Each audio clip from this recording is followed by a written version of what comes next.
अब मैं अपने इस टॉपिक पे आना चाहूंगी आज के, जो कि है इमोशंस। तो आप लोग जैसे परिचित होंगे इमोशंस से। हिंदी में हम लोग भावना बोलते हैं, भाव बोलते हैं, मनोभाव बोलते हैं। तो एक चीज मैं बताना चाहूंगी कि अ, थोड़ा सा हमें समझना है इस चीज को कि इमोशंस हैं क्या। तो जो हमारे इमोशंस होते हैं वो उनके टाइप होते हैं, 7 बेसिक टाइप के होते हैं इमोशंस। जैसे फियर है, एंगर है, हैप्पीनेस, सैडनेस, सरप्राइज, डिसगस्ट और कंटेंट। तो इसमें डर हो गया, गुस्सा हो गया, खुशी हो गए, हम खुश हो गए, दुखी हो गए, या आश्चर्यचकित हो गए, या फिर जैसे हमें गंदा फील हो रहा है, डिसगस्ट की फीलिंग है, या कंटेम्प्ट, तिरस्कार। तो इमोशंस हमारे ये 7 बेसिक तरह के हैं। और इमोशंस का रोल क्या है कि ये हमारे सर्वाइवल में हमें हेल्प करते हैं। जैसे डर का भाव आ रहा है तो फिर हम उससे बचते हैं। गुस्सा करके जैसे होता है ना कि हम अंदर ही अंदर घुट जा रहे हैं, हम अपनी बात नहीं कह पा रहे हैं, तो गुस्से के साथ हमारे अंदर की भड़ास निकल जाती है, हम बोल पाते हैं। दुखी है तो वो भी एक तरह से हमारा डिफेंस है, मतलब बचाव है कि किसी तरह से अरे चलो इसका मन अभी दुखी है, अभी इसे रहने दो, इसे और परेशान ना करो। सरप्राइज की एक, आश्चर्य की एक भावना है, इसको थोड़ा सा पॉजिटिव वे में, ये भी फियर के साथ भी आ जाता है। और डिसगस्ट और कंटेंट, ये भावनाएं हैं। तो बेसिकली कि हमारे इमोशंस जो है हमारे बेटर सर्वाइवल में, कि हम अच्छी तरह कैसे जीवन जी सकें, उसमें हमारी सहायता करते हैं। अब जो हमारी इमोशनल रिएक्शंस होती हैं, वो क्या होती हैं कि वो हमारे जीन्स में कोडेड होती हैं। आप ऐसे समझ सकते हो कि पूरे विश्व में जितने भी लोग हैं, जितने तरह के भी लोग हैं, इवन एक स्टडी की गई कि जो लोग वो नहीं है, सामाजिक नहीं है, आदिवासी हैं जैसे जिनका, तो उनमें भी यही 7 बेसिक इमोशंस पाए गए हैं। और इनमें क्या रहता है कि ये हर जगह, जैसे क्या होता है कि कभी भी, जैसे कहा गया है कि ये बेसिक है, यूनिवर्सल है। जैसे कभी भी हम डॉग के सामने स्माइल करेंगे तो वो पूंछ हिलाएगा हमेशा। तो ये जैसे एकदम उस तरह के हैं कि यही होंगे कि हम किसी को स्माइल देंगे तो वो स्माइल ही देगा, वो समझेगा। या मान लो इमोशंस को कोई भाषा की, वर्ड्स की जरूरत नहीं है। या हम कह सकते हैं कि हमारे इमोशंस हमारे शब्दों से बहुत ज्यादा गहरे हैं। जो हमारे शब्द भी नहीं बोल पाते हैं वो हमारे इमोशंस बोलते हैं। क्योंकि इमोशंस के साथ क्या रहता है कि ये फ्रैक्शन ऑफ सेकंड के लिए जो हमारा भाव होता है ना, वो चेहरे पे आता है। तो अगर हम बहुत सजग हैं, जैसे क्लिनिकल प्रैक्टिस में इसका उपयोग मैं बहुत अच्छे से करती हूँ, इसके ऊपर बहुत सारी बुक्स भी लिखी गई हैं कि अ, एक फ्रैक्शन ऑफ सेकंड के लिए अगर गुस्से की बात हम कर रहे हैं तो गुस्सा हमारे चेहरे पे आता है, दुख की बात कर रहे हैं तो दुख आता है। ये सारे जो हमारे इमोशंस हैं ये हमारे चेहरे पे हमें दिखाई देते हैं। इनके अलग अलग साइन है कि कौन कौन सी मसल्स कैसे मूव करती हैं, तो हमें दिखता है। और वैसे इन जनरल हम लोग भी ये देख के पहचान लेते हैं कि ये इंसान दुखी है, कि गुस्से में है, या इसको कैसा लग रहा है। तो जो लोग इन चीजों से ज्यादा काम करते हैं उन्हें ज्यादा पता होगा। वैसे नॉर्मली हम लोग भी सामाजिक लाइफ में उनको देख के पहचान जाते हैं। तो अब इमोशन से जुड़ी हुई एक दूसरी चीज है फीलिंग्स। तो फीलिंग्स क्या है? अब जैसे इमोशंस हो गए हमारे भाव, मनोभाव, आवेग, भावना। और हम फीलिंग्स को हिंदी में कहेंगे एहसास है, अनुभूति है, संवेदना है। हम फील कैसा करते हैं।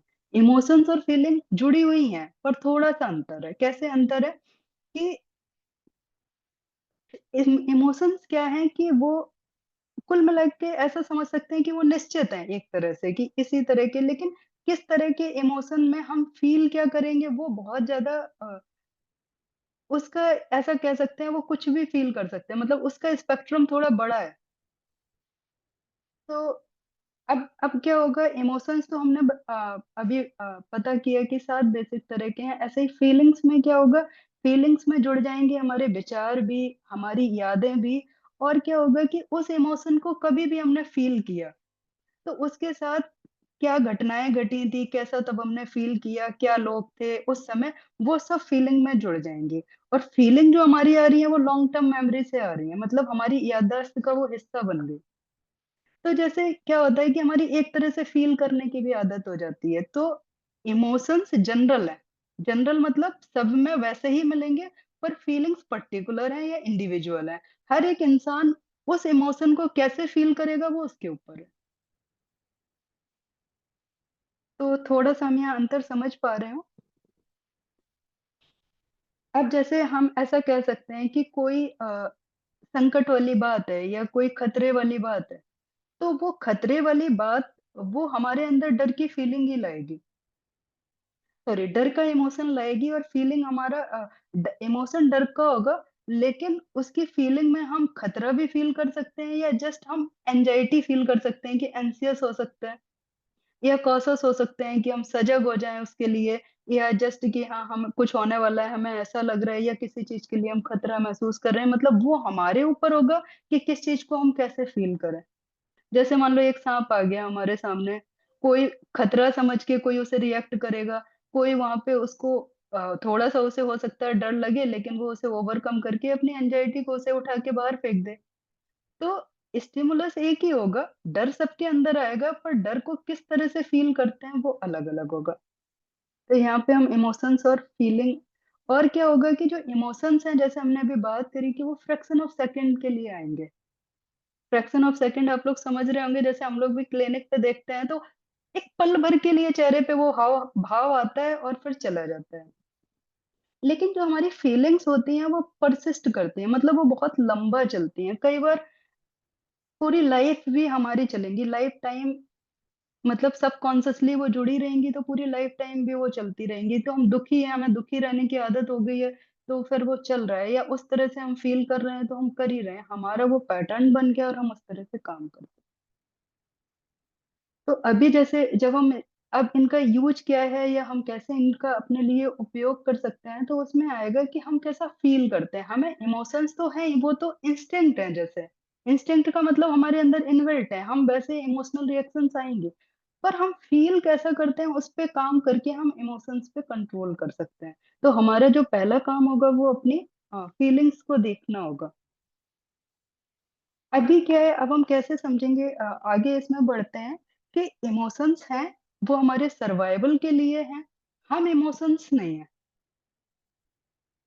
तो फिर ये समझ के हम अ, और इमोशंस की रिस्पॉन्सिबिलिटी क्या है कि वो हमें मतलब ये नहीं है कि उस स्टेट में रखें कि वो हमें खुशी ही दें, हमेशा एक ही तरह के इमोशंस होंगे। वो तो उनका टाइप है, वो रिएक्शंस हैं, वो वैसे आएँगे, लेकिन हम इनसे ऊपर उठें, हम फ़ील कैसा करते हैं उसके द्वारा। तो किसी भी चीज़ को हम फ़ील कैसे करते हैं, उसी इमोशंस तो हैं, लेकिन हम फ़ील कैसे करते हैं, उसके द्वारा ही हमारी लाइफ़ मैजिकल भी हो सकती है और माइज़रेबल हो सकती है, कि हम दयनीय भी हो सकते हैं और एक हम बहुत एक अच्छी-सी लाइफ़ जी सकते हैं, जिसमें सब मैजिक हो रहे हैं, सब कुछ अच्छा हो रहा है। हम किस चीज़ को कैसा फ़ील करते हैं। अब हमें एक चीज़ और देखनी है कि हमारा जो ब्रेन है, वो डिज़ाइन किसके लिए, वो हमें हैप्पी रखने के लिए डिज़ाइन्ड नहीं है। ये बहुत बेसिक चीज़ है जो हमें समझनी है, कि हमारी जो ब्रेन के मैकेनिज़्म है वो सर्वाइवल पे डिपेंड है। और जैसे कि अभी बात की कि इमोशंस भी हमारे सर्वाइवल में हमें हेल्प करने के लिए आ रहे हैं। तो ब्रेन का फ़ोकस, इसीलिए हमारे जो माइंड का फ़ोकस होता है वो ज़्यादातर नेगेटिव इवेंट्स पे होता है। अभी देखिए ना, जब हमारा पूरा ब्रेन का जो एक फंक्शनिंग है, वो बेस्ड है सर्वाइवल पे। तो सर्वाइवल का मतलब हम खतरे से या जो नेगेटिव चीज़ें जो लाइफ के अगेंस्ट हैं, हम उनसे सजग रहें।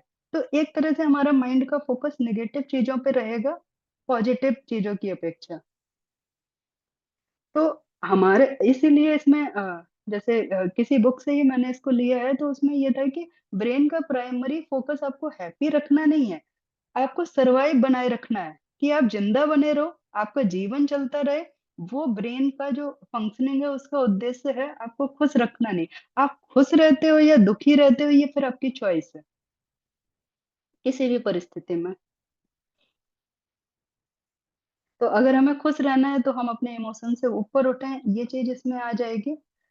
अभी एक और स्टडी हुई है तो उसमें ऐसा बताया गया है कि हैप्पीनेस जो डिपेंड्स है, वो केवल 10% एक्सटर्नल चीज़ों पे डिपेंड है। जैसे हम लोग को ये लगता है ना कि हमें ये चीज़ मिल जाएगी तो हम खुश रहेंगे, हमें वो चीज़ मिल जाएगी तो हम खुश रहेंगे। तो ये स्टडी की गई है कि वो भी खुशी तब तक रहती है जब तक हम उसे पा नहीं लेते हैं। जैसे ही हमने पाया वैसे ही हमारे सामने वो चीज़ फिर पाने के बाद उतनी खुशी नहीं देती है। फिर हम किसी दूसरे टारगेट को लगा लेते हैं कि अब और कोई चीज़ मुझे खुशी देगी। जैसे ही जब तक हमने पाया नहीं तब तक हमें लगता है कि हाँ, हमें वो चीज़ खुशी देगी, और जैसे ही हम पा लेते हैं वैसे ही फिर हमें कुछ और चाहिए। ये हम लोग ऐसा फ़ील करते होंगे।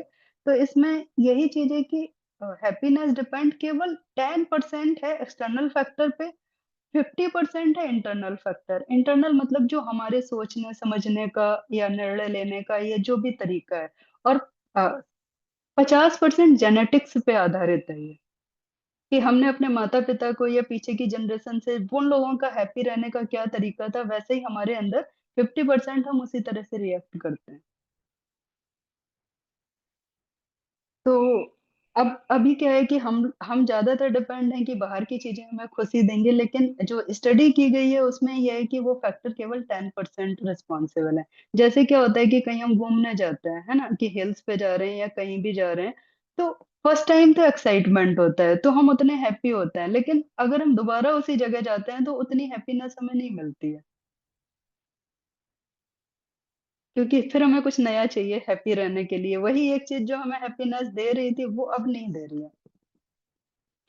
तो अभी यहाँ पे आगे आता है कि हमारा लाइफ के प्रति एटीट्यूड कैसा है, मतलब लाइफ को हम किस तरह से देखते हैं, वो हमारी हैप्पीनेस को इन्फ्लुएंस करता है, वो प्रभावित करता है। ये नहीं, जो हमारे साथ हो रहा है वो प्रभावित नहीं करता है, हम उसको कैसा देख रहे हैं वो प्रभावित करता है। कई बार आप देखोगे एक सब्जी बेचने वाला है, वो उसकी सब्जियां सारी बिक गई हैं, वो अपने बच्चे को ठेले पे बैठा के दोनों बहुत खुश खुश जा रहे हैं, जैसे उन्हें पता नहीं क्या मिल गया। और कई कई बार महंगी महंगी गाड़ियों में, और बहुत दुखी लोग भी मिलेंगे आपको। तो ये एटीट्यूड है कि किसका क्या एटीट्यूड है, वो हैप्पीनेस देगा। जैसे बाहर की चीजें, जैसे क्या होता है, एक एग्जांपल और लेते हैं कि हम 200 का कपड़ा पहन के खुश रहेंगे या 2000 का पहन के खुश रहेंगे, ये हम डिसाइड करते हैं, कपड़ा नहीं डिसाइड करता है। या हम एक कमरे के घर में रह के खुश रहेंगे या बहुत बड़े बंगले में रह के भी खुश नहीं रहेंगे, ये हम डिसाइड करते हैं, घर नहीं करता है। तो ऐसा हम समझ सकते हैं कि जो कुछ हमारे साथ होता है वो हमारी खुशियों के लिए उत्तरदायी नहीं है।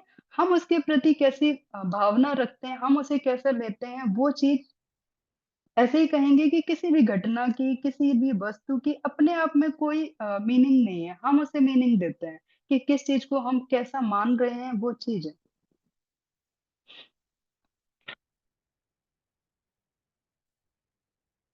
तो अब हमारा क्या पावर है कि हम क्या करें, हम ये समझें। अब इसमें एक चीज़ को और हम छोटा-सा 5 मिनट का 5-6 मिनट का समय है हमारे पास, तो ईगो को और मैं लाना चाहूँगी।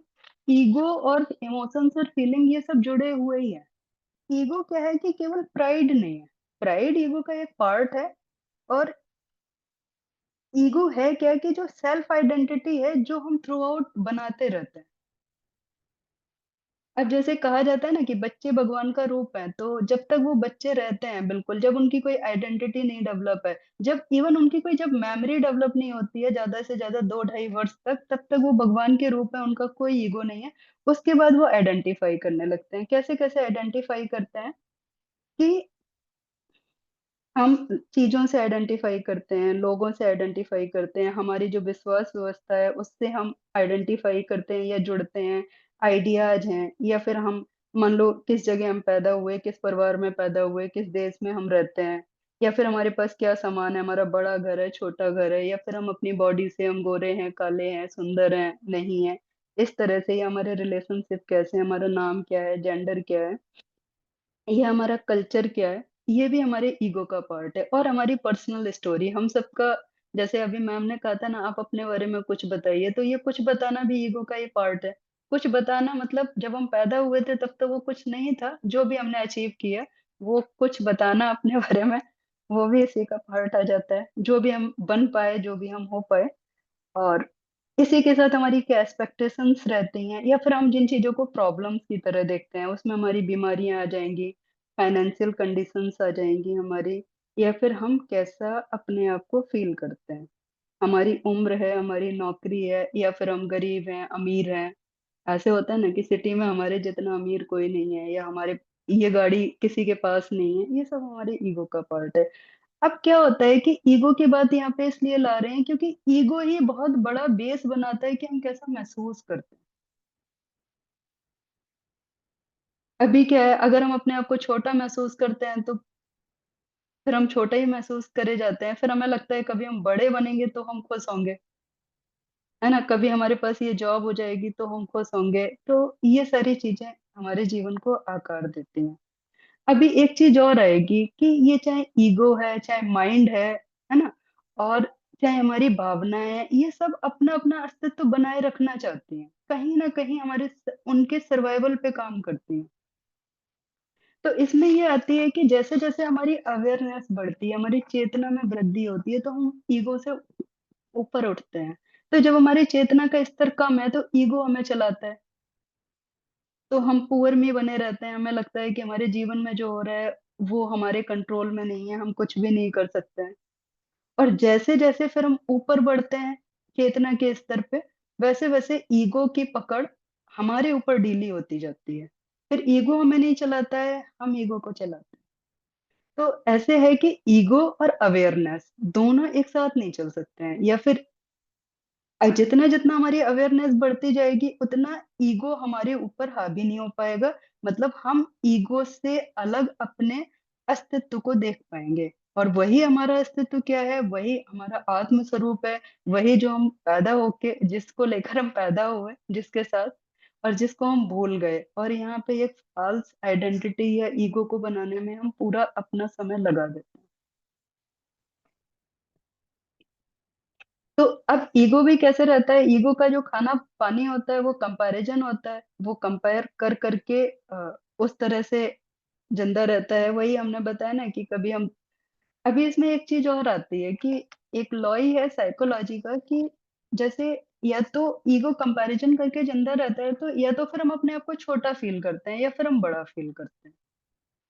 लेकिन एक लॉ है, उसमें आता है कि सारा का सारा जो सुपीरियॉरिटी कॉम्प्लेक्स है, वो सारा इन्फीरियॉरिटी कॉम्प्लेक्स पे ही बेस्ड है। मतलब जो सुपीरियर की फीलिंग है, वो कहीं न कहीं इन्फीरियर से ही आई है। अब इसको मैं जैसे एक उदाहरण देती हूँ कि जैसे मान लो कोई एक बच्चा है, उसके घर गरीबी थी, टीवी नहीं थी, उसको कहीं पड़ोस में टीवी देखने जा रहा था, तो उसको बार-बार उठा दिया गया, मतलब उसकी मूवी रह गई या वो देख नहीं पाया।